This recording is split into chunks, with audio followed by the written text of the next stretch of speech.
Steganographia, books 1, 2, 3, and 4 by Trithemius, Abbot of Spanheim, of course, translated and edited by Dr. Stephen Skinner and Daniel Clark as a collaboration. They've collaborated on several other books from the Golden Hoard publishing house previously, and this is essential work. When I started looking into magic at all, I found out about how essential Trithemius's Steganographia was in the evolution of Western magic, especially Solomonic magic.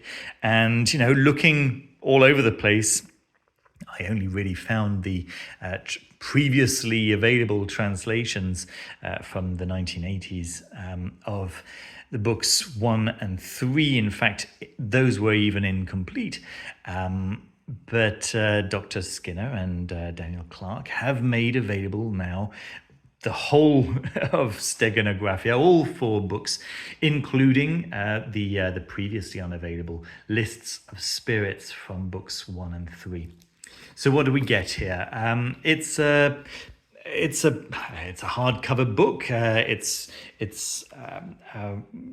reasonably well bound. It stays open. It's Smith sewn. It stays open on most pages, but not all, as I discovered. There's some pages if you open them, then it just doesn't stay open. But this might be an example. Yeah, there we go. It's an example. You probably already know my take on the construction of the Golden Hoard books. They're serviceable. They're sturdy, which is important, and I'm not a fan of the formatting, which is unimaginative. That's all the downsides I really have for this book. Everything else is really nothing but praise. Dr. Skinner and Daniel Clark have produced something essential for the study of Western magic. It's, what is it? That's up for debate. Some people suggest it's a book on cryptography, right? So the encoding of messages and decoding of messages. And others say that it's a book on the evoking of spirits, various intelligences, and so on. Well, I rather like Dr. Skinner's take here, which is to say that of the 2 possibilities, if one is being masked by appearing to be the other, it's more reasonable that it would be a book on magic masked as a book on cryptography than the opposite, right? If you're living under conditions in which your life may be threatened if you are caught working magic, it's more reasonable to be hiding a book on magic under the pretense of it being a book on cryptography than the opposite. I rather like that theory. I think I probably agree with it. Okay. And so if it's a book on magic, what kind of magic are we talking about? Well, the purpose of the Steganographia is really to have email in the 16th or 15th century, or whenever this was written. I'm not going to be able to find that information immediately. But yes, so at the time of Trithemius, obviously no emails. And obviously it would be desirable to be able to send messages and for those messages to be instantly received on the other side of the world, or at least at a very great distance, and for those messages to be encrypted in a way that anyone along the way would not be able to intercept. It's kind of interesting, actually, that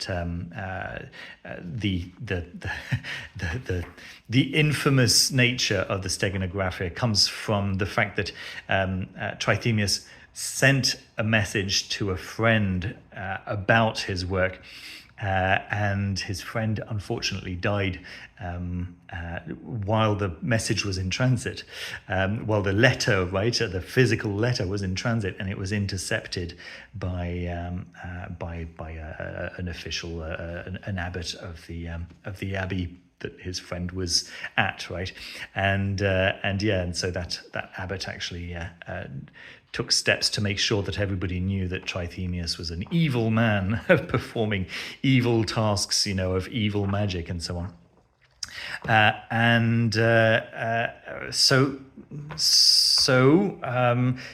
What's my take on that? Well, actually, Trithemius goes to great lengths in all four of these books to say, I would never do it. Like, I'm an abbot. I actually have Christianity at the core of my being. It's always been with me, and it's always going to be with me. I would never want to do anything that is against the will of God, right? So he says this regularly. And, I'll be honest with you, I've seen this kind of thing being mentioned at the beginning of many various grimoires. Seems quite genuine, quite heartfelt, actually, reading Trithemius's words here. And I don't know if that's because of the translation or whatever, but it does really feel persuasive. It feels like it's coming from a place of genuine wish to do God's work, right? And so that's maybe something to bear in mind. Dr. Skinner, I was listening to Dr. Skinner's interview with Alex Eth on the Glitch Bottle podcast, and where was I going with this? Right, Dr. Skinner actually attempted some of the workings in here and had moderate success. Actually mentions that it's not an easy working, and considering that we have email existing today, we don't necessarily have to use spirits to send messages, encrypt messages and so on, and deliver them incognito. You can easily just send a message to somebody to their email with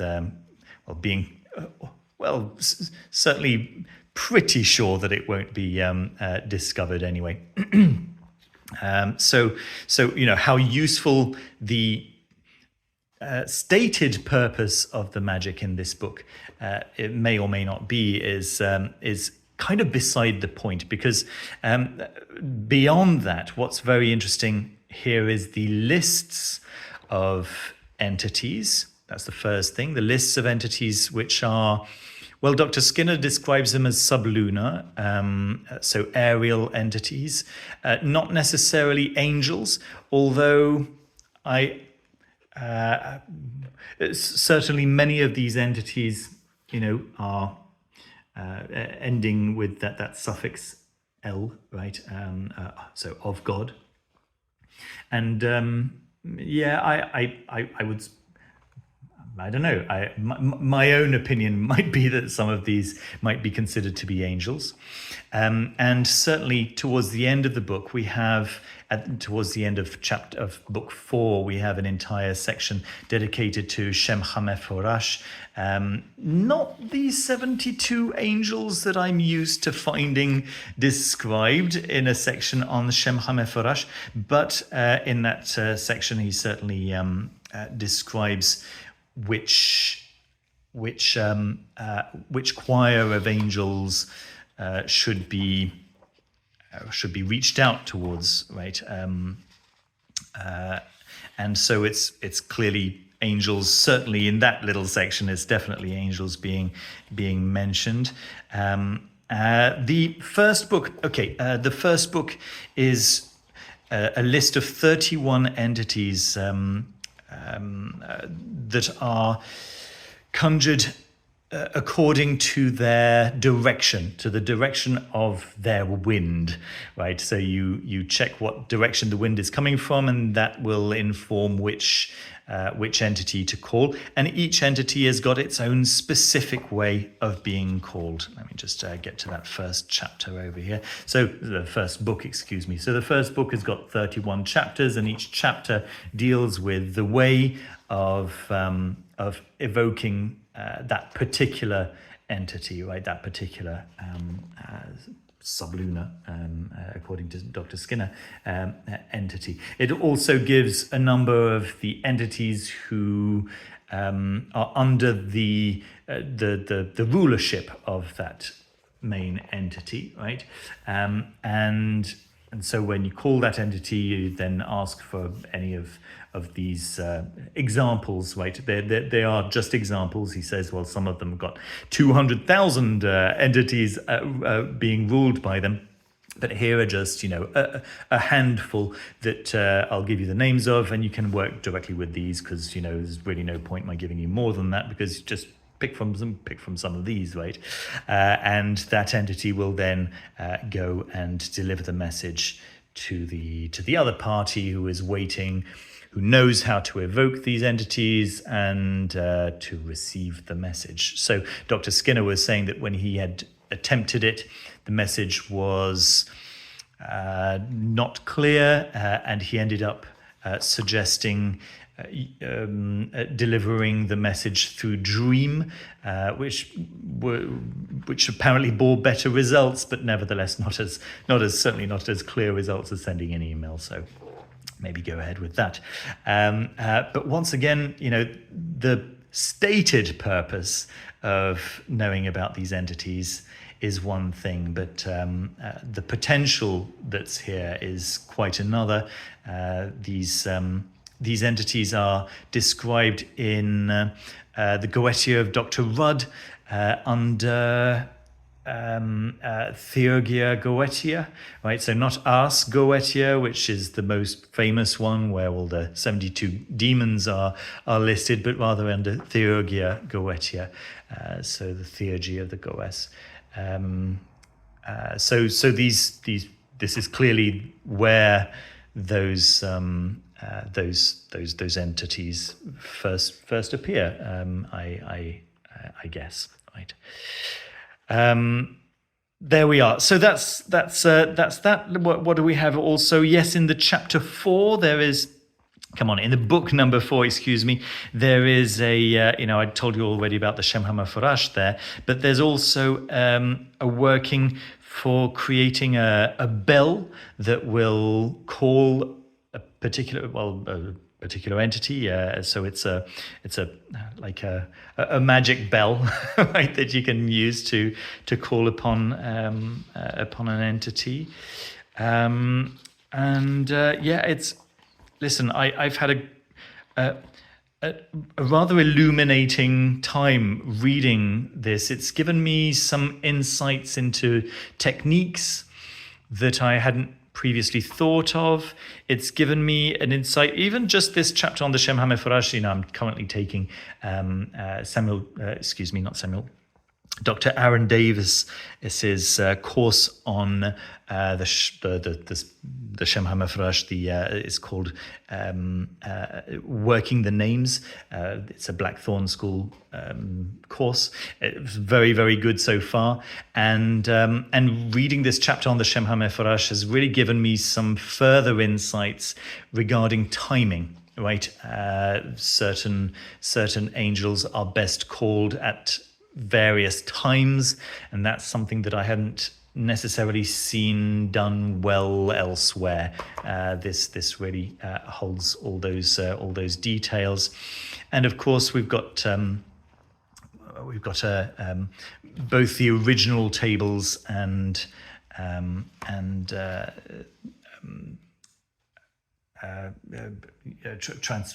transcription of those tables. You can see the originals and the transcriptions, which is also a really, really nice, useful, helpful addition for anyone who wants to dive a little bit deeper. There we go, folks. I think that's pretty much everything that I've got to say on the topic. Just thank you. Thank you to Dr. Skinner and to Daniel Clark for doing this incredible work. I know that in October we've got the Summa Sacra Magicae, the SSM being released, or at least the first part of it being released, first of 2 volumes being released by Dr. Skinner. It's unbelievable. It's people working magic in the 80s and 90s could only dream of having this kind of document available to them, and you know, Dr. Skinner and Daniel Clark, and of course all the others who have worked through Golden Hoard are such a central part of just making magic available to the modern world, and it's just it's a privilege to have access to all this stuff. So thank you so much for what you do. I'm pretty sure we could probably safely say that there probably wouldn't be any Foolish Fish without Dr. Skinner's work. So thank you so much. All right, folks, that's about it. Thank you so much for watching. Don't forget to leave a thumbs up, subscribe down below if you haven't done so already. Consider supporting the channel on Patreon if you haven't done so already. Really appreciate the support of anyone who can afford the support. It makes a big difference, especially now that prices are going up so much. I'm finding it harder and harder to actually get hold of the books that I'd love to show you. And luckily, this one was very kindly gifted to me by Llewellyn, so that was really kind. Okay, folks, that's it. Take care, and see you very soon with another video. Bye bye.